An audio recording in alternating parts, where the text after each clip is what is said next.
अहिलेको समयमा एकदम चर्चामा रहेको प्रोजेक्ट ग्वारको फ्लाइओभर हो।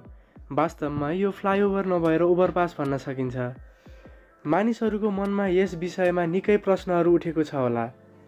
कस्तोलाई ओभरपास भनिन्छ, कस्तो प्रोजेक्टलाई फ्लाइओभर भनिन्छ, के कारणले फ्लाइओभर बन्न ढिला हुँदैछ र अहिले अन्तिम समयमा किन फेरि भत्काइँदैछ। आजको भिडियोमा हामी यसैबारे कुरा गर्नेछौँ।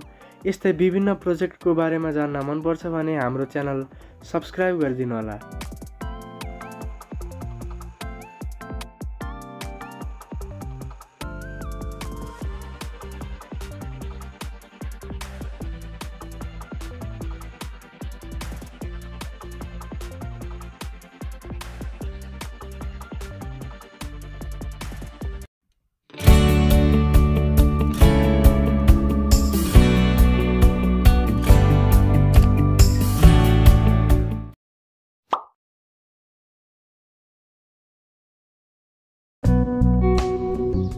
ओभरपास र फ्लाइओभर दुवै उचाइमा निर्माण गरिएको सडक संरचना हुन् जसले ट्राफिक व्यवस्थापनमा सहायता पुर्याउँछ। ओभरपास यस्तो संरचना हो जुन मुख्य रूपमा एउटा सडक काट्न बनाइन्छ। फ्लाइओभर एक किसिमको पुल हो, एउटा मुख्य सडकलाई अर्को सडकभन्दा माथिबाट लैजानका लागि प्रयोग गरिन्छ।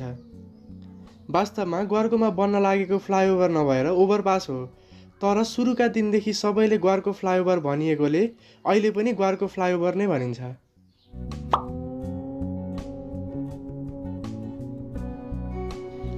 ग्वारको इन्टरसेक्सनमा बन्न लागेको ग्वारको नेपालको पहिलो ओभरपास हो।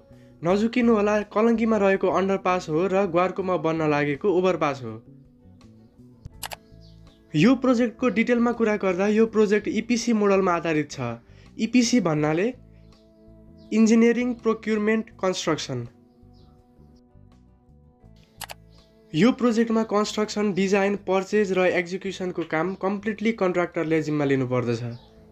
डिजाइन एप्रुभ गर्ने जिम्मा डिपार्टमेन्ट अफ रोडले पाएको हो। डिजाइन एप्रुभल बिना कन्ट्र्याक्टरले काम सुरु गर्न सक्दैन। यस प्रोजेक्टको कन्ट्र्याक्ट आशिष समानन्तले पाएको हो। यस प्रोजेक्टको टोटल अमाउन्ट 17,66,88,888 हो। सुरुमा यसको कन्ट्र्याक्ट हुँदा 2 वर्षको डेडलाइन थियो। 2 वर्षमा सक्ने भनिएको थियो। 2080 साल फागुनमा सक्ने भनिए पनि अहिलेसम्म पनि कम्प्लिट भएको छैन। झन् अहिले अन्तिम चरणमा आइपुग्दा त फेरि भत्काउने कुरा चल्दैछ। होइन होला के हो?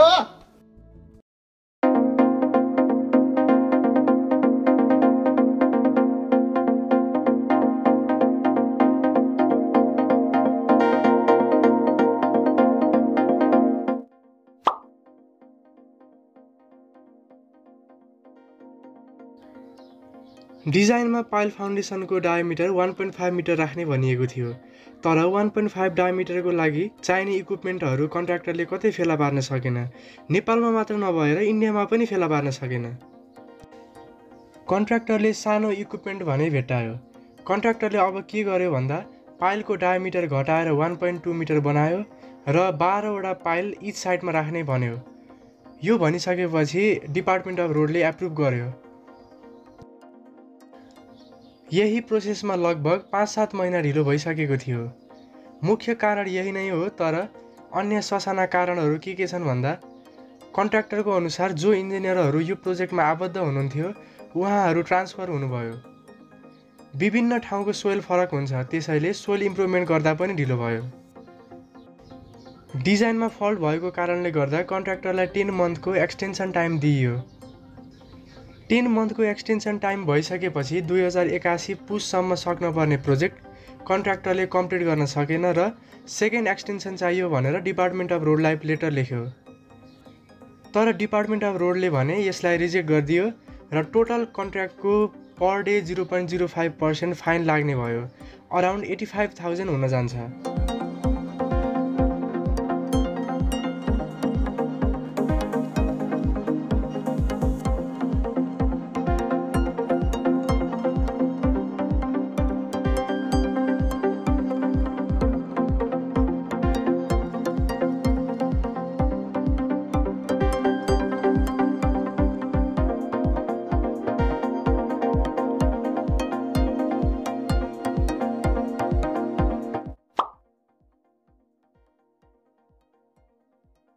त्यसमा चाहिँ अब हाम्रो चाहिँ काम गर्दै गर्दाखेरि चाहिँ यता 7 नम्बर साइडमा चाहिँ तपाईँको चाहिँ यो सेटलमेन्टको इस्युले चाहिँ यो जमिन चाहिँ दबेर चाहिँ तपाईँको चाहिँ प्यानलमा चाहिँ ग्याप आयो। अनि त्यो ग्याप आइसकेपछि चाहिँ त्यसलाई चाहिँ अहिले हामीले चाहिँ पत्ता रेक्टिफिकेसनको लागि भन्यौँ। अहिले चाहिँ उनीहरूले त्यो निकालेर चाहिँ अहिले चाहिँ त्यसलाई चाहिँ फेरि राख्दैछ। प्रोजेक्टको काम गर्दा गर्दै 7 बाटो साइडमा सेटलमेन्टको इस्युले गर्दा जमिन दबेर प्यानलमा ग्याप आएको देखियो। सबै र्याम्पहरूमा इक्वली सेटलमेन्ट भएको भए केही समस्या आउँदैन थियो, तर सेटलमेन्ट युनिफर्म नभएको कारणले गर्दाखेरि समस्या आयो। प्यानलमा देखिएको ग्यापलाई कम गर्न माथिबाट लोडिङ पनि दिइयो, तर ग्याप कम भएन। यो कारणले गर्दा कन्ट्र्याक्टरले जियोलोजिस्टहरूसँग सल्लाह गरेर छलफल गरेर सोलुसन ल्याउन प्रयास गर्यो, तर सोलुसन निकाल्न नसक्ने भएर मागदेखि कन्ट्र्याक्टरले निकालेर फेरि बनाउँदैछ। आशा गरौँ यो प्रोजेक्ट छिट्टै नै समाप्त हुनेछ र ग्वारको चोकमा अहिले भएको जामको समस्या हट्नेछ।